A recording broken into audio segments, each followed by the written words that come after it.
Wilson, ainda bem que aqui na ilha a gente ouve o Debate 93 com o J.R. Vargas. Já vai começar. Wilson! Wilson! Alô, meu irmão! Alô! Wilson! Já vai começar o debate! Wilson! Está entrando no ar. Debate 93.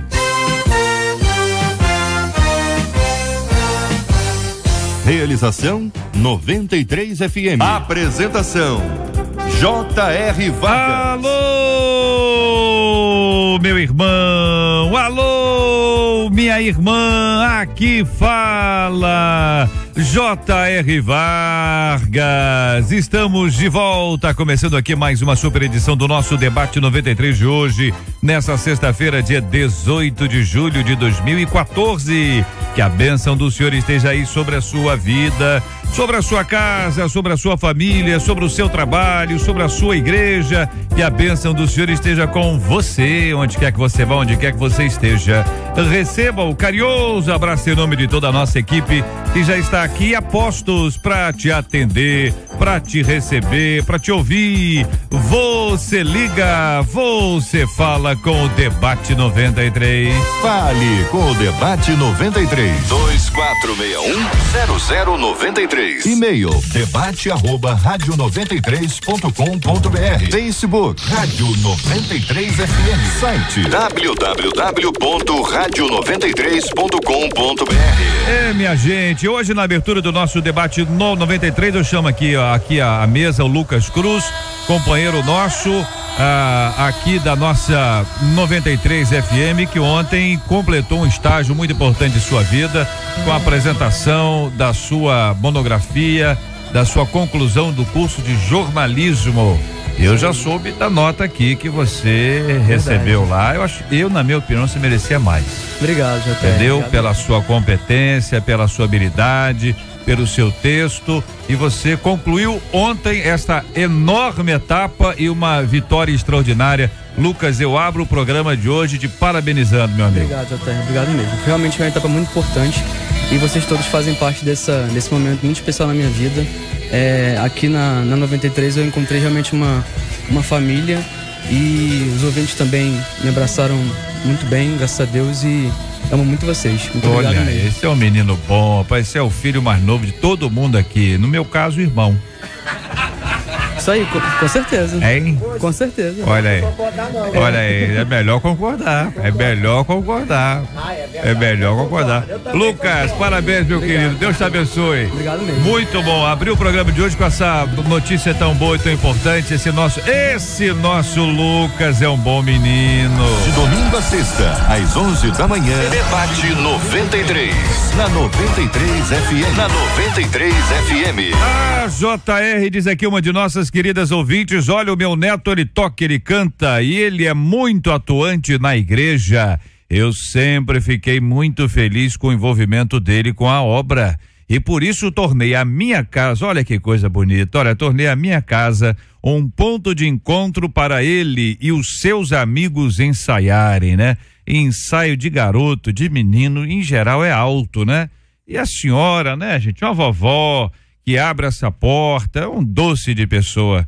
Só que há pouco tempo ela entrou assim de surpresa no quarto do neto dele e achou o menino e outro menino da igreja, os dois fumando maconha. Ela diz que ficou passada, confesso que perdi o chão, enquanto ele disse naturalmente: vó, não tem nada demais. Meu neto disse que só estava experimentando e que não faria mais. Essa naturalidade dele me deixou perplexa, diz a nossa ouvinte. Será que estou sendo radical com o meu neto? É preciso deixar que adolescentes e jovens vivam suas próprias experiências? Como combater esse entendimento do nada a ver que tem invadido as nossas igrejas? Devo ser mais dura com meu neto? Pergunta uma de nossas queridas ouvintes. Este é o Debate 93, com J.R. Vargas, na 93 FM. Pastor Marcelo Farias, da Igreja Batista Central do Jardim Redentor, muito bom dia, seja bem-vindo, meu irmão. O senhor destacou a frase: sempre fiquei muito feliz com o envolvimento dele com a obra. Por que o senhor destacou essa frase, pastor? Muito bom dia, J.R., bom dia aos colegas da mesa, aos nossos queridos ouvintes, e que Deus nos abençoe mais uma vez. J.R., envolvimento, essa palavra eu tenho trabalhado na vida de algumas pessoas e praticamente de forma direta lá na nossa igreja Batista do Redentor. Eu quero só destacar a grande diferença do envolvimento para o comprometimento, para o compromisso. E quem está envolvido não leva tanto a sério como quem tem o compromisso. Eu quero começar pensando nessa base aí. O menino, né, pelo menos é o que a gente vê aqui pela palavra da avó. É, menino. Ele estava envolvido. Há um risco, porque não há uma solidez. Envolvimento, né? A gente pode pensar na ideia do fermento. Ele é comprometido com a massa de um bolo. Já o sabor, a substância que vier para o sabor, é apenas um envolvimento. Pode ser mudado a qualquer momento. Mas quem tem compromisso tem base sólida. Eu trocaria envolvimento por comprometimento. Compromisso talvez seja um dos passos que levou a esse momento triste para essa família. Doutor Dácio Miranda é psicólogo, muito bom dia, seja bem-vindo. O que pensa o senhor, doutor Dácio, sobre esse aspecto? Um da nossa ouvinte conta que o neto toca, canta e é muito atuante na igreja. Ela sempre ficou, olha aí, sempre fiquei muito feliz com o envolvimento dele com a obra. Bom dia, J.R., bom dia ao público que nos sempre é fiel, bom dia aos colegas debatedores. Eu já percebi de forma diferente esta realidade exposta pela avó, né? A princípio a gente pensa que é um jovem menor de idade e... Sobre os cuidados dela. Sobre os cuidados dela. Então eu entendo que educação é um processo de dar ao menor discernimento entre o que pode, por que pode, e o que não pode, por que não pode. Educar é também dar a ele limites, estabelecendo limites a ele. Já quando ele se torna adulto, a responsabilidade é dele, nas decisões. Os pais podem opinar, mas a responsabilidade é dele, sabendo que ele vai assumir ônus e bônus da decisão. No caso do menor, e creio que é o caso em foco, esse ajuste de dar discernimento à criança, sabendo e explicando por que pode, por que não pode, tem a responsabilidade dos pais no acompanhamento, no exercício desse acompanhamento, porque esses pais, a que me parece no relato, flexionaram um pouco esta realidade para esse jovem e fez da casa da avó um refúgio. Porque quando ele diz que ele estava experimentando e que não fará mais, ele retrata aí, por exemplo, a possibilidade de que ele sabia que estava fazendo algo errado. Porque há uma diferença entre erro e pecado. Quem erra, o errar é normal. Agora, quem peca é o erro consciente.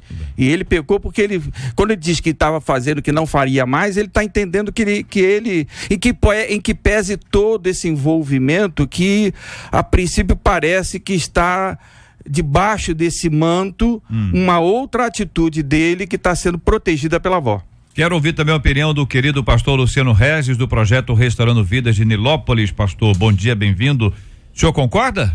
Bom dia, J.R., debatedores, amados ouvintes. Eu concordo, acho que o doutor Dácio, como psicólogo, abordou bem essa questão no que diz respeito a tratamento, no que diz respeito a acompanhamento. A gente sabe que toda vozinha, a gente não tem a idade dessa avó aqui, mas a gente sabe que toda vozinha, ela tem um carinho especial pelo seu neto. Mas aqui nesse texto, existem algumas coisas que a gente vai debater ao decorrer do debate, obviamente, sendo redundante aqui, mas eu quero começar, mesmo concordando com eles, meu neto é muito atuante na igreja, tem um ponto bom aqui. Mesmo com tanta coisa errada que a gente vai discutir aqui no e-mail, há uma coisa boa, há uma coisa que pode ser usada para resgate desse menino, para transformação desse menino. Eu concordo exatamente nessa questão de a gente usar aquilo que ele sabe fazer, que ele gosta de fazer, para resgatá-lo e para reinseri-lo naquilo que ele não faz parte. Ele pode tocar, ele pode fazer o que ele gosta na igreja, mas hoje ele não faz parte disso. Ele é completamente oposto àquilo que ele deveria ser. A nossa menina da mesa de hoje é a Luciane Melo, evangelista da Igreja Metodista em Engenhoca, em Niterói, também conselheira tutelar, está habituada a lidar com assuntos que envolvem menor e essas dificuldades todas. É o caso dessa nossa amada ouvinte aqui, que é uma senhora, é uma avó, que amorosamente se entrega, se doa e de repente vem uma surpresa dessa, né? Eu, quando estava lendo aqui, a gente vai lendo as histórias, aí você fica assim, Jesus, então imagina bem o susto dela. Não é fácil. Na hora, entendeu? Quer dizer, depois ela conseguiu até escrever, até mandou pra gente um e-mail. E antes disso? Aí ela consegue ficar passada, né? Ela ficou assim, sem chão. Então, a paz do Senhor a todos os ouvintes, amém. Um bom dia a todos os debatedores aqui. Deus abençoe a todos. Então, é uma realidade, né? Que nós vemos muito hoje. Não se fala aqui dos pais, né? Se fala da avó. Então, é um momento que se fala dessa questão de envolvimento, né? Nós podemos ver assim que, como o pastor Luciano Regis falou com muita propriedade, é um caminho interessante, é um caminho bacana, é um caminho que tem que se olhar, porque ele está ali na igreja, ele está atuando, né? Como, né, o nosso amigo, né, doutor Dácio, psicólogo, ele olhou essa questão também da questão da possível adolescência. Não fala aqui a idade, mas nós imaginamos que ele possa ser um adolescente, um jovenzinho. Ou seja, essa avó que muito se vê hoje em dia nas nossas igrejas. É o quê? A pessoa está envolvida, está no meio, mas ainda não se sente no meio, né? Comprometida. E a adolescência, nós sabemos aqui que passa por essa interfase aí de mudanças. Nós temos que avaliar essa avózinha, tem que conseguir olhar essas observações de atitude nesse adolescente, que muitas vezes nós vemos que os pais, os avós, os responsáveis veem as crianças, os filhos, os netos na igreja e parece que está tudo bem. Mas tá cantando, tá pregando, tá tudo bem. Mas, JR, qual seria essa atitude desse jovem, né? Tá na igreja, tá envolvido. Mas será que essa vozinha consegue perceber suas atitudes? Que uma pessoa que utiliza algum tipo de droga tem um comportamento. Você não acha, Luciana, aqui abrindo aqui, que o fato dela entrar no quarto de surpresa, assim, entendeu? Sim. Já não sinaliza. É claro que tem gente que faz isso, assim, habitualmente, sem nenhuma outra intenção. Né? Mas não tem gente que tem assim, vou dar uma olhadinha, ver como é que... Pra ver se pega alguma coisa. Antes de ouvi-los aqui, deixa eu dar um desafio para os nossos ouvintes aqui, para participarem conosco, dando a sua opinião, porque a nossa ouvinte conta que ela ficou passada, né? Isso aí pode ser um monte de coisa. A dúvida é o seguinte, o que você faria no lugar dela? Na sua opinião, se acontecesse contigo, o que é que você faria? E eu queria que você participasse comigo aqui no Facebook da 93 FM, escrevendo a hashtag Debate 93, tá certo? O que você faria se acontecesse com você? Você abre o quarto e teu filho tá lá fumando maconha com outro. O que é que você faria? Hashtag Debate 93, eu quero ver a sua opinião. O que a avó fez, a gente já sabe. Ela ficou passada e nos escreveu. O que você faria, que era a sua participação com a gente aqui no Face da 93 FM com a hashtag Debate 93. Vamos lá. E aí, doutor Dácio, ia falar? Olha, eu penso o seguinte, que essa vó... Surpresa lá, não é surpresa. Essa surpresa, ela constatou uma dúvida que ela já tinha. A meu juízo é isso. Ela percebe. Desconfiada. Ela já havia desconfiado, por isso que entrou de surpresa. Então ela já estava intencionada a pegar algo que ela vem desconfiando, porque a gente não sabe o histórico dos pais, mas há uma denotação subliminar aí de alguma ausência desses pais e uma super proteção dessa avó, e ela preocupada, deixa eu checar se isso está efetivamente acontecendo. Não foi tão super assim não, né, doutor Dácio? Não foi tão super assim, né, coitada, ela Ela tá dentro da casa dela. Mas veja bem. Onde é que choveu aí a super? É porque quando ela diz, quando ela diz que fez da casa esse aconchego, essa surpresa, perdeu o chão. Entendi. Isso tudo é uma forma de ela tentar permitir sem ser mais questionador a respeito, sem fazer uma inquisição a respeito. Mas havia uma dúvida por parte dela, tanto é que ela...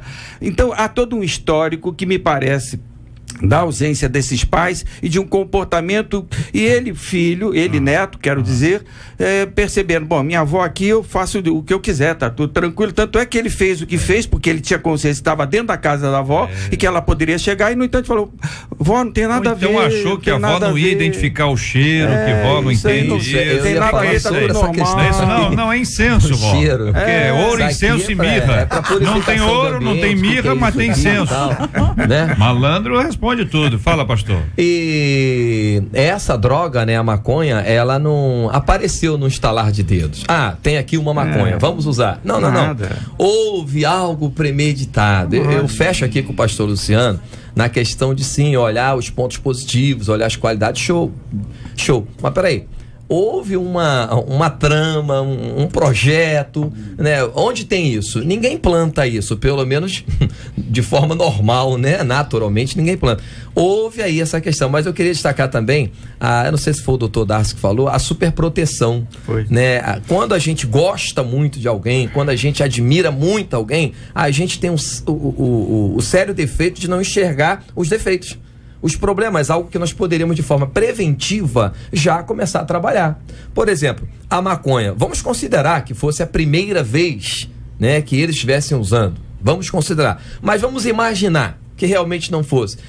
Tem cheiro. Tem alguma coisa no ar, tem, né? E é o que o Jota falou, de repente, essa ideia dela entrar e no quarto, imagina, não foi Jamaica, assim, exatamente, foi acidental, né? Não foi acidental.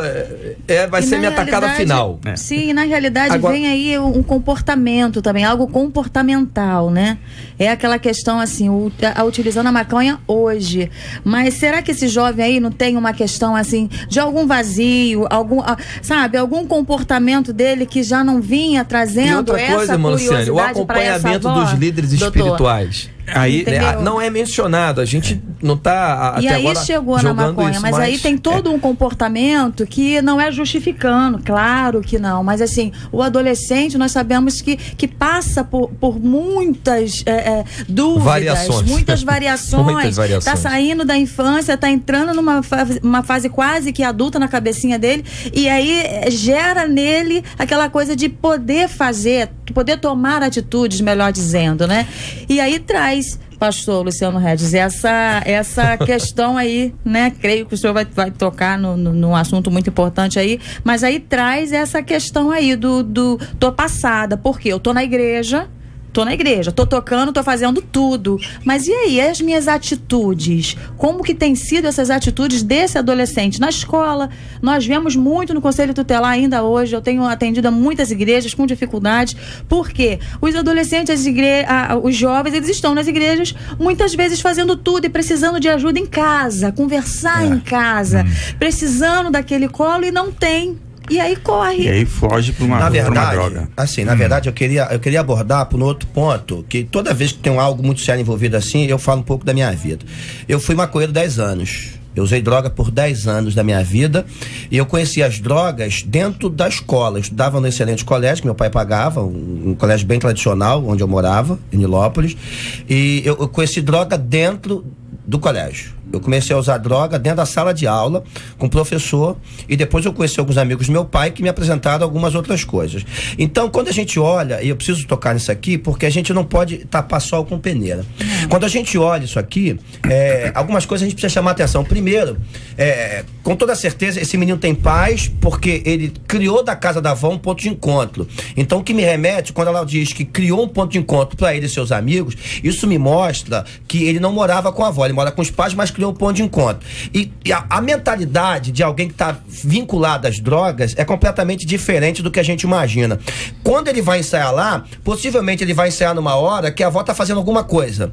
E na verdade ele vai ensaiar, vai de verdade, não vai, ele vai ensaiar tudo, menos a música da igreja. Ele vai fazer um som, eles vão tocar um som e vão fumar maconha. Então aquele ponto de encontro na casa da avó virou refúgio. Por que eu tô dizendo isso? Porque nenhum maconheiro ou alguém que vai experimentar maconha dentro de uma casa. Por quê? Porque ele tem pânico de tudo. Ele falou, mas vão saber, tem cheiro, tem barulho, isso, tem aquilo. Então isso já me mostra que não é a primeira vez, que ele já está usando há muito tempo. Porque o que faz a gente relaxar e dizer, não, tá tudo certo, tá tudo tranquilo, é o tempo de usuário que temos. A gente acha que tá tudo tranquilo. Se você entrar hoje, se você andar hoje na Rio Branco, se você andar hoje de manhã cedo no centro da cidade, você vai ver gente de terno e gravata passando fumando maconha. Por quê? Os caras se acostumam com isso. Eles acham naturais. Ontem eu passei na Tijuca, eu fui resolver um negócio lá e tava fumando maconha, uma patrulhinha parada do outro lado da calçada e um monte de jovem fumando maconha na porta do colégio. E isso é normal hoje. E os policiais não querem nem se meter com isso, porque dá muito problema. Deixa ele vai fumar maconha, vai estudar aula de novo. Então, eu quero tocar nesse ponto pelo seguinte, a gente precisa abrir o olho, porque não é a primeira vez. Se ele está na casa da avó, ele transformou o estúdio, vamos colocar assim, da casa da avó, num ponto de encontro de maconheiro. E aí é que tá o problema. Porque a gente precisa agir, e a gente vai falar disso já aqui, para resgatar esse jovem e todos que estão com ele. Vou perguntar uma coisa ao senhor, pastor Luciano, não tem a sua experiência, mas a dúvida é no seguinte aspecto, não seria na perspectiva de um menino entendendo que a avó não sabe nada, inocente.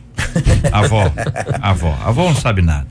E aí ele vai lá, fuma um lugar seguro, tá certo? Aí o lugar de seguro é o seguinte, olha, não vai correr nenhum risco da gente não ser visto. Olha, nós somos dois meninos da igreja, às vezes é um bairro onde as pessoas se conhecem, a igreja no bairro, vizinho da direita, vizinho da esquerda, o pessoal do lado, quer dizer, se fizer alguma coisa do lado de fora, ele vai ser reconhecido. Então faz isso dentro de casa. E até a possibilidade disso de verdade, quer dizer, aí o inocente já é ele, que faz isso dentro de casa, sabendo que tem cheiro, sabendo que há a possibilidade de alguém descobrir, inclusive a avó. Ou seja, acha que a avó é inocente, mas na verdade inocente é ele, porque quem descobriu foi a avó. Quer dizer, se tem algum esperto nessa história aqui, obviamente é a avó, porque o menino é bobo de ficar se envolvendo com isso. Tô só colocando esse outro lado, porque como a gente não tem convicção de que foi a primeira vez, não é? Quer dizer, ele diz que foi. Não é isso? Ele tá dizendo isso aqui? Primeira vez, diz, só tava experimentando. Experimentou, então. Entendeu? E que vez. Não faria mais, ou seja, na palavra dele, para ela, foi o seguinte, olha, é só, entendeu, vó? É só isso aqui, nem sabia que era isso aqui, queria só experimentar. E aí fica até bonito, né? Vim experimentar aqui do lado da senhora, dentro de casa. Quase que com a sua permissão, entendeu, né? O cara com a lábia boa, ele vai nisso aí, se enganando, entendeu? É só pra colocar o outro lado aí. Não, então, Jota, eu entendo esse outro lado. Eu tô entendendo. E assim, o que a gente tá tratando é hipotético. Por isso que eu falei que eu tô colocando a minha vida como base e como um monte de ex-viciado que tem lá na igreja, que graças a Deus estão libertos. Assim, na verdade, o cara, quando eu fui usar pela primeira vez, eu usei dentro do colégio. Eu tava em pânico, eu achei que eu ia ser preso. Eu falei, vou ser preso, vocês estão malucos. Não, tá tranquilo, o professor tá fita, tá acordando. Mas anos atrás, em pânico, porque é isso, não, pelo amor de Deus. Isso foi ontem. Assim, eu tava em pânico. Então, pra você dentro de uma casa, porque é impossível você fumar maconha dentro de uma casa e essa casa toda não ser infestada com isso. Absorvida, né? O cheiro vai tomar conta de tudo, é um cheiro violento. Então, assim, eu não tô julgando, eu tô falando, por isso que eu falei, eu tô contando a minha experiência, daquilo que eu passei. E pelo contrário, também não tô condenando esse menino. Pois é, mas isso não provaria, assim, não atestaria que ele realmente ele não tem conhecimento? Entendeu? Ele não sabe do que se trata, o cheiro é tão forte, tá certo? E que ele lida com isso. Não, JR, hoje em dia, os jovens, eles têm esses conhecimentos, isso aí é muito falado, eles não se precisa experimentar um veneno para saber que ele mata. E ele experimentou uma droga consciente, como o Jânio Quadros dizia, ele filo porque quilo. Ele fez isso porque quis fazer isso. Isso é boa, filo porque quilo. Ele fez isso sabendo que aquilo ali não era bom. E por que ele fez lá? Porque como eu disse no início, a casa da avó é o refúgio. Ele estava protegido. E para fazer isso, você tem que ter uma certa proteção. Ele tinha consciência, inclusive, disso. Verdade. Senão ele faria na rua, faria na escola, faria em qualquer outro lugar. Não, ele fez lá porque ali eu estou protegido. Sendo eu membro de uma igreja na rua, alguém vai me ver? Então, isso tudo passou pela cabeça desse, ele tem consciência disso. Por isso que eu digo que o pecado se difere do erro, porque o pecado é o erro consciente. Eu sei, doutor. Então, Dácio, essa questão é a seguinte: consciência é assim, sei que eu estou errado. Isso. Mas não sei o tamanho das consequências, que é uma coisa natural da imaturidade. A imaturidade gera isso. Vai pela Todos nós somos adolescentes. Mas a tranquilidade dele é que me leva a entender que ele tem até essa consciência disso aí. Porque o viciado, o pastor Luciano vai confirmar comigo, ele sempre diz, não, isso aí não tem problema não, eu tenho controle sobre isso, eu paro a qualquer momento. É a primeira vez, não tem problema. Então ele faz aquilo porque ele quis fazer. Entendi. E até o momento que um dia eu digo sempre para quem passa no consultório, usuário de droga, eu digo a ele, olha, o usuário de droga ele vai morrer. De duas formas. Ou ele morre por overdose, ou ele morre porque é morto. Não pagou e paga com a vida. Só tem essas duas maneiras. Quem é usuário de droga e começa com a maconha, que passa para a cocaína, que passa para isso, para aquilo, e um dia ele vai morrer porque está tomando uma overdose, ou ele vai morrer porque não pagou a conta e ele paga com a vida. Sim. Não tem outro caminho. Então é uma decisão, romper com a droga é uma decisão. E passa pelo volitismo, pela vontade, porque a cognição, ou seja, o entendimento ele tem. Ele sabe que aquilo ele faz mal, mas ele não quis parar. Então essa tranquilidade dele me leva a entender que ele não é a primeira vez. Ele diz pra avó, não, vó, isso é a primeira vez, só fui experimentar. Nada, ele já vem, concordo com o pastor Luciano, que isso aí não é a primeira vez que ele vem fazendo isso, não. É apenas que ali era bom, era uma proteção, ele estava debaixo de um manto de proteção da avó. A gente... Desculpa, pastor. Eu quero levar um pouquinho para o aspecto espiritual, na verdade mais eclesiástico, né? Eu não estou aqui também junto com os demais colegas culpando ou isentando alguém de culpa, não. Mas para a gente pensar na possibilidade de uma prevenção. A nossa juventude, os nossos adolescentes e até crianças são um pouco esquecidos com a liderança em si da igreja, as principais lideranças, né? Geralmente o líder se preocupa um pouco mais com aquele que já é adulto e por aí vai, terceira idade. Quando de repente, se houver um tratamento, isso eu estou levando para esse caso em si, se houver um acompanhamento do líder, do pastor da igreja, um bate-papo, sempre a gente vai evitar que nas nossas igrejas tenham profissionais. Eu falo isso muito na nossa igreja. Nós temos muito profissionais dentro de igreja.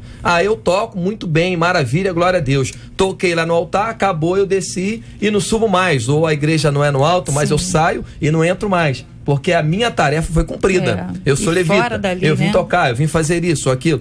E às vezes falta, e aí a começar de mim mesmo, falta em nós líderes um acompanhamento preventivo no campo espiritual. Aí eu volto, o JR, minha palavra inicial, fazer com que a ovelha entenda que ser apenas envolvido não é o suficiente. O crente tem que ser comprometido. Envolvido é muito fácil, desenvolve rápido, ou seja, sai rapidinho. Agora, quem tem um compromisso, a coisa pesa um pouco mais. Muito bem, quero continuar ouvindo a opinião dos companheiros aqui, muita gente opinando, quero agradecer o carinho dos nossos ouvintes aqui, uma delas dizendo, JR, eu ficaria passada, mas eu me perguntaria, também, onde foi que eu errei? O que é esse negócio, Luciana? Passada, o que é? Que passada? Ficou contigo? Envelheceu? Né? Ficou... Assustada? Hein? Envelheceu? Envelheceu? Que passada? Envelheceu? Em outras palavras, estava amarrotada e passou, né? Também tem isso, né? Não, assim, porque aquela questão assim da surpresa mesmo, né? Aquela coisa assim de em alguns casos até acha que pode ser, mas com a minha família não. Então, só assim, na televisão, e nós vemos muito isso aí, tudo isso acontecer, né? Olha, outro ouvinte dizendo, eu ficaria muito aborrecida com certeza, mas no mesmo instante teria uma conversa com o grupo, ali no caso com os dois, tentando entender quando isso começou, quem é que trouxe, e depois eu faria um trabalho juntamente com a liderança da igreja, porque de alguma forma eles estão lá e é lá que eles têm que permanecer, diz aqui uma de nossas ouvintes. Exatamente. É isso aí. Quero continuar pedindo aqui a sua opinião, o que você faria se fosse você e não a nossa querida ouvinte aqui, a avó. O que você faria? Você sabe que ali no Face da 93 nós temos aqui a foto da nossa mesa hoje. Alguém até está consultando quem é o pastor Luciano Regis. Vou dizer agora. Eu vou dizer agora. Vou dizer porque eu sou uma pessoa que eu falo mesmo. Muito bem, tá aqui à nossa esquerda o doutor Dácio, é o primeiro da nossa fila aqui. Na sequência você tem aqui o pastor Marcelo. Ao centro nós temos aqui o pastor Luciano, está bem ao meio aqui ao centro. Ao lado dele a querida Luciana e ao lado dela estou eu. Então, sob esta foto, você coloca aqui a hashtag debate 93 e vai contar. Se você chega e pega lá, seu filho, sua filha, um neto como esse ouvinte aqui, às vezes entendeu? E a pessoa tá lá dentro do quarto fechado, fumando maconha, só isso que eu tô contando, a história é essa, hein? Pelo amor de Deus, vai ampliando a história é essa aqui, o que você faria? Eu quero a sua opinião participando conosco aqui na hashtag debate 93 de hoje. E nesse ano vamos juntos viver a alegria de sentir o prazer de estar com vocês. A 93. Pesquisa 93. Olha ela aí, minha gente. Marcela Bastos, muito bom dia. Bom dia, JR, aos nossos ouvintes, queridos debatedores. A pesquisa é muito clara. Você ouve aí muitos cristãos justificando seus erros com a frase: isso não tem nada a ver. Ou então ainda tem aquela outra também, que é bem da fase, né? Todo mundo faz. 90% dos nossos ouvintes por telefone dizem que conhecem. E no nosso site, 91% deles também conhecem a turma aí do tem nada a ver. Olha bem, pelo amor de Deus. Obrigado, Marcela Bastos. Eu quero continuar ouvindo a sua opinião, ouvinte amado, ligando e participando conosco aqui no nosso debate 93 de hoje. Sempre bom demais ter a sua participação. Na 93 FM, J.R. Vargas. E o Debate 93. Olha, gente, é a história de uma querida ouvinte nossa que nos escreveu, mandou pra gente um e-mail dizendo: olha, meu neto toca, canta e é muito atuante na igreja. Aliás, não foi e-mail não, ela telefonou, né? Sempre fiquei muito feliz com o envolvimento dele com a obra e por isso tornei a minha casa um ponto de encontro para ele e seus amigos ensaiarem. Até aí, minha gente, é a festa, é a fase boa. Depois é que o negócio esquenta. Só que há pouco tempo entrei de supetão, entrei de surpresa no quarto e ele e um menino da igreja estavam fumando maconha. Eu fiquei passada. Confesso que perdi o chão enquanto ele disse naturalmente que não tinha nada demais. Meu neto disse que só estava experimentando e que não faria mais. Essa naturalidade dele me deixou perplexa. Será que eu estou sendo radical com o meu neto? É preciso deixar que adolescentes e jovens vivam suas próprias experiências? Como combater esse entendimento do nada a ver que tem invadido as nossas igrejas? Devo ser mais dura com o meu neto? Este é o Debate 93, com J.R. Vargas, na 93 FM. Nossos ouvintes opinando aqui do Meyer, um ouvinte dizendo: tenho 2 filhas e uma já está casada e sempre as eduquei no caminho do Senhor, sempre dialoguei com elas à luz da Bíblia. Para mim, a chave é o diálogo. A repressão não leva a nada. A Bíblia diz: ensina o menino no caminho que ele deve andar e ainda que esteja velho, não se desviará dele. Agora, outro ouvinte de São Gonçalo diz o seguinte: eu quero ouvir os companheiros aqui sobre esse assunto, hein? Meu filho sempre foi criado na igreja, mas quando fez 14 anos pediu para ir para outra denominação, porque lá tinha retiros, congressos e coisas para a idade dele. Achei que não teria problema desde que ele continuasse na igreja. Sou separada e o pai é usuário de drogas. Ele se aborreceu na igreja e foi se distanciando. Então descobri nas coisas dele papel de seda e depois a maconha. Eu me desesperei, eu passei mal, eu não sabia o que fazer. Depois que passou o choque, comecei a buscar a Deus com jejuns e oração e descobri que era uma maldição hereditária. Conversamos e ele confessou. Estamos buscando a ajuda de um psicólogo e sei que com a interferência de Deus e da medicina ele vai sair dessa. Deus tem um propósito na vida do meu filho e ele é um menino tão bom e tem a consciência do chamado de Deus para sua vida, é o que diz uma de nossas ouvintes. E vocês, companheiros, o que dizem? Ô JR, eu vou começar do final do meio pra frente. Assim, o maconheiro não significa que ele é ruim, não. A gente tem maconheiro deputado, a gente tem maconheiro senador, a gente tem maconheiro em todas as esferas da sociedade. E na verdade o tráfico não seria tão difundido se não tivesse apoio e guarda de muita coisa grande. Mas vamos deixar isso pra lá porque não é isso que a gente tá falando. O maconheiro, a maconha é apenas algo como o álcool mesmo. Você fuma maconha e beber, qual é a diferença? Não tem diferença nenhuma. A droga é a mesma. Ela veio pra deturpar, ela veio pra deixar a nossa mente de certa forma inconsciente. Mas vamos lá. Eu queria dizer para essa irmã, pra essa querida, dizer o seguinte: ela precisa agora, mais do que nunca, estar junto com o filho dela.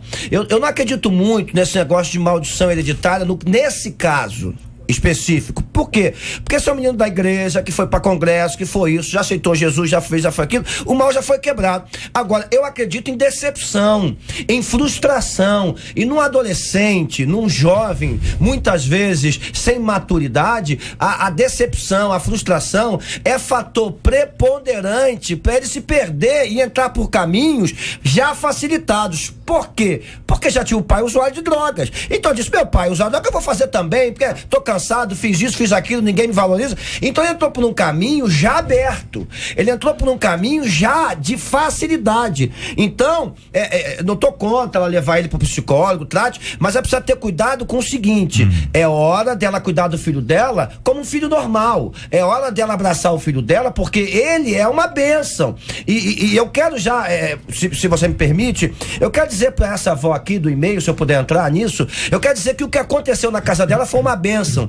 E as pessoas, por exemplo, pastor Luciano tá maluco, não. Efésios diz que as coisas, Efésios capítulo 5 diz que exatamente a luz traz as coisas à tona. Eu não vou nem me prender muito nisso aqui, mas foi uma bênção. Eu me lembro da vez, eu fumava maconha no jardim da minha casa que tinha na frente. Enquanto minha mãe tava na igreja, eu ia fumar maconha. Deus deu uma visão pra minha mãe, que era uma igreja tradicional, do que eu fazia. Minha mãe chegou em casa nesse domingo à noite e disse: meu filho, eu tive uma visão estranha contigo. Eu vi você fumando um cigarro grande, você balançava a mão porque ele pegava pouco, e você estava sentado aqui atrás dessa árvore. Era exatamente o que eu estava fazendo. Eu entrei em pânico. Eu falei: caramba, Deus está mostrando a minha mãe, e eu não creio em Deus, Deus está mostrando a minha mãe o que eu estou fazendo. A partir daquele momento, eu decidi tomar uma iniciativa de mudança. Foi fácil? Não foi, mas eu decidi. Mas a minha mãe fez algo, minha mãe já sabia, porque Deus tinha mostrado para ela. E todas as vezes que eu e um outro pastor que senta aqui no debate fumava maconha, cheirava cocaína, a gente ia para minha casa, minha mãe fazia suco, minha mãe fazia lanche, ligava o ar-condicionado, dorme aqui, tratava a gente bem.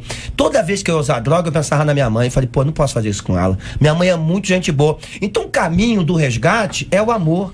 Jesus nos resgatou pelo amor. O caminho do resgate, o caminho da libertação não é a condenação, não é a pancadaria, não é fazer isso ou fazer aquilo, é amar incondicionalmente. Você é meu filho fumando maconha ou não, você é meu filho bebendo ou não, eu vou te amar pra sempre, porque naturalmente isso vai é o amor que nos atrai. Entende? Companheiro.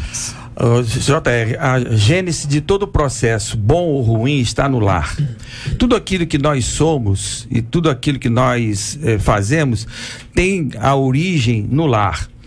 Essa questão da maldição hereditária, eu discordo totalmente pelo seguinte: a questão hereditária, ela está ligada ao corpo. A estrutura física concreta, a parte comportamental, não tem nenhum estudo que mostre qualquer comportamento que tenha algum caractere genético. Portanto, quanto mais a parte espiritual. Então, isso é uma questão comportamental, por isso que a Bíblia fala que ensina teu filho enquanto pequeno. Ou seja, a estrutura da personalidade é feita dos 0 aos 8 anos. Essa estrutura são os pais, ou seja, o lar que é responsável por essa estrutura. Sendo ela boa ou má, ela vai refletir lá adiante. O que houve, na verdade, foi um processo comportamental através do pai, que deu a esse filho essa desestrutura, porque você, como o pastor Luciano disse, você tem que trabalhar essas questões dentro de casa, através do diálogo, através do carinho, através do amor, não com força, não com repressão, mas com diálogo que passa pelo entendimento e pela vontade.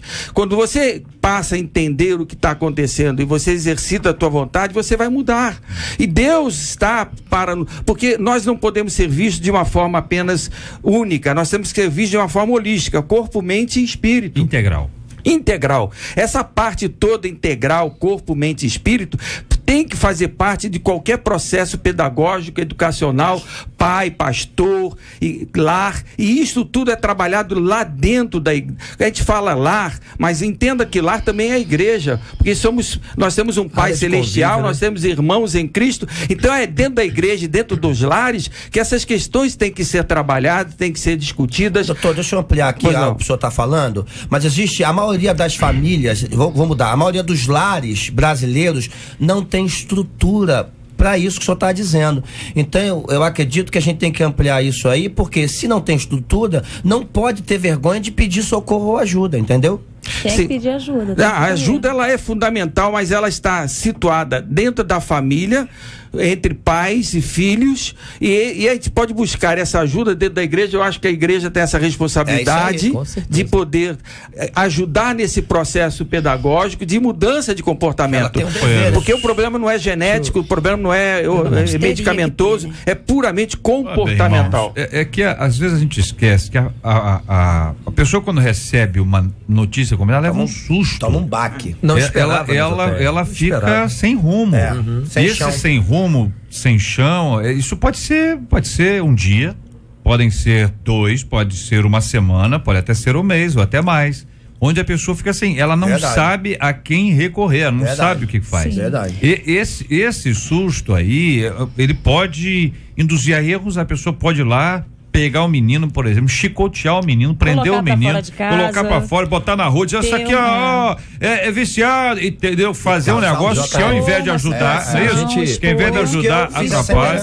É complexa, a reação da pessoa é complexa. Não é uma coisa assim, é claro que os ouvintes estão acompanhando, as orientações aqui são para nos preparar. Não é uma receita de bolo, entendeu? Né, é para te ajudar numa hora. Não é uma receita de bolo que, nesse caso aqui vai acontecer isso. Eu quero voltar aqui rapidamente na questão hereditária, porque, assim, cada um tem uma visão, respeito, mas assim, como experiência própria de vida e experiência de trabalho, que já são 12 anos atendendo famílias. Alguns estudiosos olham também pelo caso da reincidência, né? Pessoas que já viveram, quando chega para atender uma família, aquela adolescente está passando por uma situação, aí quando vai se conversando, a bisavó também sofreu a situação, que depois a filha, que depois a neta. Mas já está na igreja. Sim, está na igreja, mas nem todos que estão na igreja absorvem o que o pastor está pregando, absorve o que é falado. Nós vemos que o jovem rico, muda de um pro outro. Aqui na palavra em Mateus fala do jovem rico, ele tinha a palavra de Deus dentro dele. Quando Jesus chega para ele e fala, bem, olha, esses mandamentos aqui vai te levar ao reino dos céus, você vai ter que vai e vende, e todos nós sabemos dessa palavra aqui, mas o jovem rico tinha a palavra dentro dele e não tratou a ele. Então muitos também na igreja têm a palavra de Deus dentro dele, estão cantando, estão pregando, mas não deixam ser tratados. E aí a questão espiritual não é quebrada, assim, na minha visão, com a minha experiência muito particular, tá, irmãos? Então, assim, pode ser sim que essa pessoa, JR, que passou esse caso particular aí da questão da oração, continue, minha irmã, orando, continue quebrando isso, porque à medida que a palavra de Deus nos fala, conhecereis a verdade, ela vos libertará. Quem conhece é amigo, quem conhece participa, quem conhece está junto. Então eu posso estar na igreja, eu posso estar ali, mas se eu ainda não estou em caminho, não estou ainda andando em atitudes com Jesus, eu falo que conheço, mas eu não conheço ainda, porque eu não estou praticando o que a palavra de Deus me diz. Então como que eu consigo quebrar, como que eu consigo renunciar às atitudes lá de trás? Eu, por exemplo, muito particular meu, com 15 anos de idade, eu tentei tirar minha vida. E já estava na igreja. E estava sofrendo uma questão de libertação. Já estava ali cantando, buscando. E aí depois eu vim descobrir que tinha um parente meu que já havia acontecido e morreu, faleceu. E aí eu, entendendo isso, pedi ao Senhor que me tratasse, que me ajudasse, que eu queria ser liberta. E não queria só cantar, mas eu queria praticar o que eu conheci. Então, assim, eu tô falando nessa questão particular aí que essa pessoa falou do... Ou não, pastor? Tem um texto aqui, o próprio Deus, ele falando em Apocalipse 3:19, ele diz assim: eu repreendo e castigo a todos quanto amo. Tomando por base, pelo menos eu, e por exemplo, essa ideia, agora não é indo na contramão do pastor Luciano, não, mas pelo contrário, fechando com ele aí com chave de ouro, a ideia do no amor, amor, amor, show, beleza. Mas espera aí, puxa a orelha, arrocha aqui, arrocha ali. Não é porque ama, porque tem jeito, porque é meu filho, tem que ser, é meu neto, é meu sobrinho, seja quem for. Mas se tem que arrochar, arroche. Aí eu falo direto para essa avó, ou para quem é o responsável por esse menino. Ou você, minha irmã, meu irmão, ou ainda que não seja meu irmão, minha irmã. Tem que arrochar, arroche. É assim que tem que ser. Ensinar, claro, né, pastor? você vai ser nem um extremo, nem o outro extremo. É óbvio. Mas peraí. Para esse caso, meio termo funciona. Eu repreendo e castigo só porque amo. É palavra do próprio Deus. Então, responsável por alguém que está vivendo esse momento ruim, desagradável, e eu concordo plenamente, a pessoa não é ruim, o momento é ruim, a prática é ruim. A pessoa é maravilhosa. Mas há a chance, sim, desde que a gente não é para um extremo nem para o outro. Eu só queria deixar, pastor Marcelo, que o arrochar não quer dizer que você tem que usar de violência. Com certeza. O arrochar é dar aonde... Porque quando você usa de inteligência, você desenvolve como reação, né, doutor? Como reação naquele que você usa de violência, você desenvolve o processo emocional. Sim. E diminui o processo racional. E a reação, né? E o processo racional diminuído, você não tem como desenvolver esse entendimento. Agora, quando você conversa, você desenvolve o processo emocional, racional, e aí você tem condição de dar ao indivíduo a possibilidade dele refletir sem que ele tenha a emoção que bloqueia a razão. Sim. Quanto maior a emoção, menor a razão. Então você tem que estimular o quê? Exatamente a razão, para que a emoção seja menor e essa mudança se faça. Muita gente, como eu disse aqui anteriormente, muita gente fica tão surpresa que não consegue dialogar, né? E vai para o extremo. É por isso que a palavra aqui de cada ouvinte, de cada debatedor aqui, ela é fundamental para o entendimento, até para que você esteja pronto para ajudar alguém, não é? Porque isso vai acontecer com alguém que a gente conhece. Então, como é que lida com isso? Tem conversa, tem presença, tem disciplina, porque a maioria deles está esperando disciplina. Eles dizem que não, mas no fundo eles estão esperando isso aí. Não é isso? Porque sabem o quanto isso é importante, são valorizados. Limites. Enfim, aqui de Belford Roxo, um ouvinte dizendo: a avó tem que conversar seriamente com ele, mostrando as consequências do uso de drogas e ver como ele reage. Se ele não quiser deixar as drogas, ela deve entregá-la aos pais, é o que diz a nossa ouvinte aqui. Outro ouvinte aqui dizendo: olha, o que tem acontecido nas igrejas é que esses jovens não frequentam escola bíblica, culto de doutrina, da palavra, de oração. Está faltando base para esses jovens. E lembrando, não é só obrigação das igrejas, não.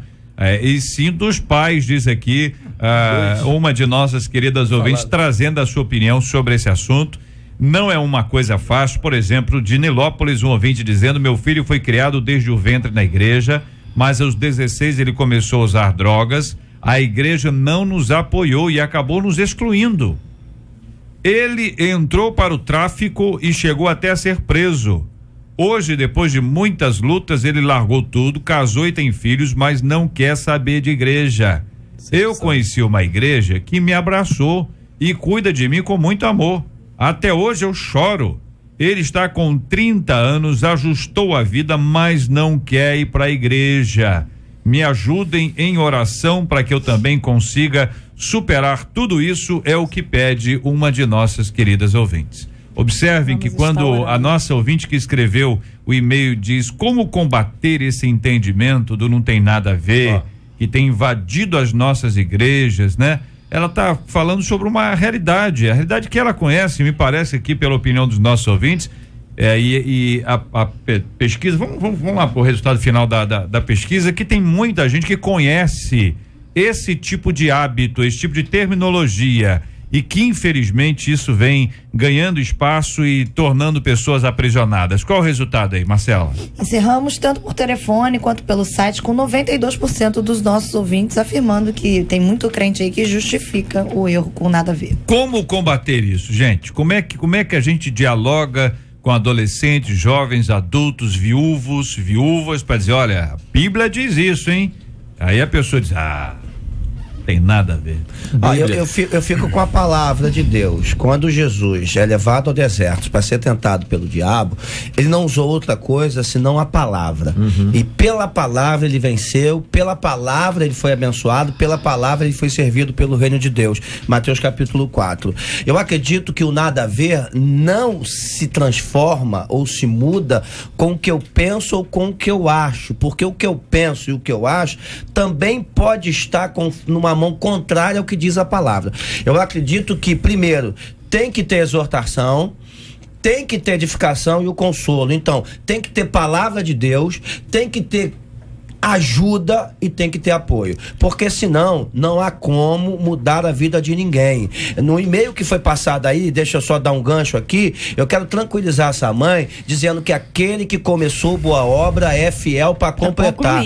Não importa se alguém lá atrás, e por causa disso seu filho passou o inferno que passou e hoje se livrou graças a Deus, não importa o que essa pessoa que tinha um título, e isso não tem nada a ver com a igreja, fez.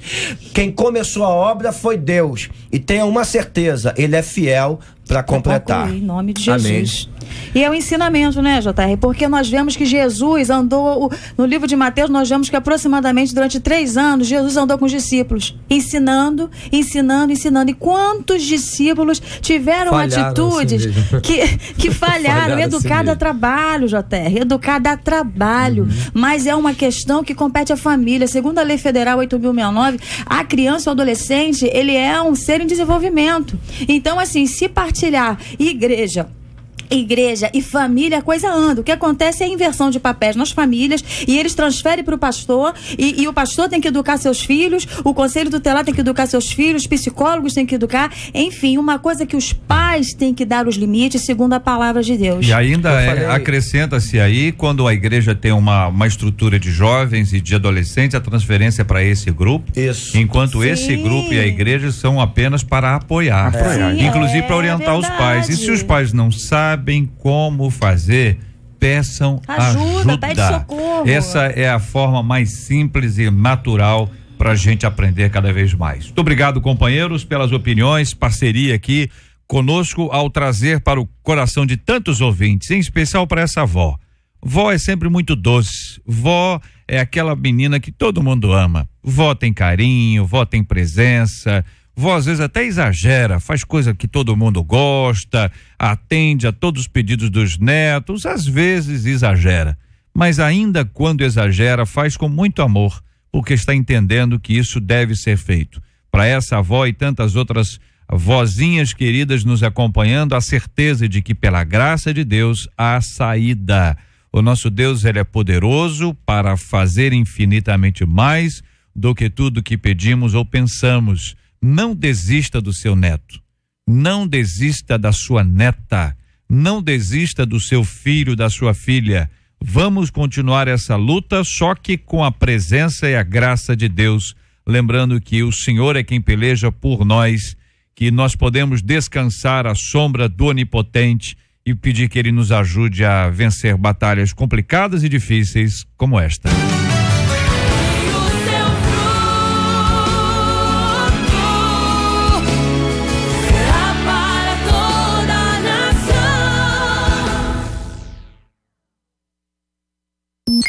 Você está ligado no Debate 93 com J.R. Vargas. Ouvinte dizendo, JR, eu vivo rodeada de pessoas que não acreditam em Deus, mas não se conformam em apenas serem ateus. Claro que é ser ateu, então que seja ateu, mas não se conforma com isso não. Eles querem me atacar, eles gostam de discutir a Bíblia e fazer chacota da minha fé. Vejo em seus olhos que eles sentem prazer em atacar o Evangelho. Eu preciso confessar, está me tirando do sério. Como pregar e viver o amor de Deus no meio de gente que só sabe falar mal do meu Deus. O que fazer para amar essa gente que me irrita com essa postura pedante de donos do mundo? Como evangelizar ateus e agnósticos? Pergunta uma de nossas queridas ouvintes.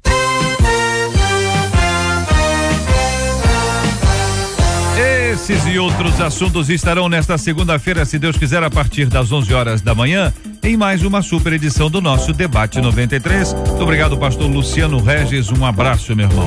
Prazer estar aqui mais uma vez, JR. Queria te pedir licença, mandar um abraço para um ouvinte. Ela está num processo abençoado de Deus, a Elaine, que trabalha lá na Harley Davidson. Deus tem uma obra grande na tua vida, viu, minha filha? E também pro meu irmão, faz aniversário hoje. Olha aí. Parabéns, meu irmão. Você é amado, você é querido, que Deus te abençoe muito. E você que quiser celebrar com a gente hoje, lá na nossa igreja, a gente tem uma festa de rua com a comunidade, uma festa jesuína lá, vai ser bênção pura, lá no Projeto Gestão na Virgem Lopes. Deus abençoe a todos, graças e paz. Muito obrigado, pastora, querida evangelista, quase lá, hein? Luciane Melo, obrigado, Luciane. Já estou estudando, já. Olha, é isso aí. Então, eu agradeço a Deus, a todos que estão, foi um grande prazer conhecê-los. E um abraço pro meu esposo, pastor William Ribeiro, que está aqui me acompanhando, meu pastor Almir Siqueira e sua esposa, nosso SD Luciano, né? O evangelista Milton, né? Um abraço pra Engenhoca, Morro do Cavalão, a Engenhoca, que é assim, um povo, né? Que merece um cuidado, e a gente está tentando ali ajudar e abraçar, e com esse debate nós temos ajudado muito. Amém? Olha aquele óculos minha família, ali, olha lá. Minha família, minha irmã Cris Melo, minha mamãe, meu papai. O cara não muda a pose, não. O cara não muda a pose, não. Ele finge que não é com ele, entendeu? Ele parece aquele ator, Alain Delonge. Alain Delonge. Os evangelistas da Igreja Metodista, um beijo para todos vocês. Pastor Marcelo, obrigado, um abraço, querido. JR, querido, eu que agradeço a honra, agradeço a toda a equipe 93, Marcela, toda a nossa igreja Batista do Redentor, em Belfort Roxo. Pessoal, um beijo no coração de todos. Quero também mandar um beijo no coração da cantora Raíssa Lima, ali de Vilar dos Teres, nosso pastorzão, diretor executivo da Convenção Batista Fluminense, pastor Hamilton Vargas. Um abraço para toda a família. Agradecer ao povo, JR, da nossa igreja Batista do Redentor, pelo sucesso de uma grande campanha que estamos fazendo lá. Um beijo no coração de todos. Estamos numa campanha tremenda do nosso ar-condicionado. Um beijo para todos. Meu filhão Lucas está aqui comigo. Olha aí. Meu fiel escudeiro, sempre aqui comigo. É bom, cara bom. Um beijo para minha esposa, para todos vocês, JR. Um abraço para você. Irmão. Fica com Deus. Doutor Dácio, obrigado, querido. Eu que agradeço mais uma vez essa bela oportunidade que você nos dá, e querer dizer a você, meu querido irmão, minha querida irmã, que se identificou com essa problemática hoje tratada aqui nesse debate, que a primeira Igreja Batista do Recreio, através do Ministério de Aconselhamento Cristão, está à sua disposição para ajudá-lo naquilo que for preciso sobre essa questão comportamental, porque não há saúde física sem saúde emocional, não há saúde emocional sem saúde espiritual. Cuide da sua. Muito obrigado, queridos. Muito obrigado, ouvinte amado. Nós vamos orar juntos nessa hora. Que Deus te dê um final de semana muito abençoado na presença de Deus. Domingo nós temos a super edição do Debate Campeão, às 11 horas da manhã. O debate que você escolhe sempre de segunda a sexta-feira, ligando de meio-dia até as 2 horas. Você dá a sua nota no debate do dia, e o debate campeão, o debate mais votado, volta no domingo às 11 horas. E às 7h15, 8h15, 9h15, estamos aí com os nossos estudos bíblicos de forma expositiva e consecutiva, estudando Atos dos Apóstolos. Nós vamos orar juntos. Pastor Marcelo vai orar conosco, por gentileza. Vamos apresentar o tema de hoje diante do nosso Deus em oração, assim como vamos orar pela cura dos enfermos e pelo consolo aos corações enlutados, em nome do Senhor Jesus. Na tua presença, Deus, nos colocamos mais uma vez. Pai, nós queremos te agradecer por tudo que o Senhor tem sido, tem feito em cada vida. Deus, em especial na vida desse jovenzinho, desse adolescente, hoje mencionado aqui, e queremos crer alcançado também por essas palavras aqui. Senhor, tenha misericórdia. Continue também, ó Deus, fortalecendo a sua avó, a sua família em geral, a sua igreja, ó Deus, dando capacidade a quem tem que dar orientação a esse rapaz. Obrigado por todos os ouvintes. Alcance, ó Deus, cada coração. Abençoe cada igreja aqui representada, cada líder. JR, teu servo, e toda a equipe 93. Fique conosco, nos ajude e tenha misericórdia de nós. Nós choramos em nome de Jesus. Amém. Que Deus te abençoe. Sorri. Você acabou de ouvir Debate 93.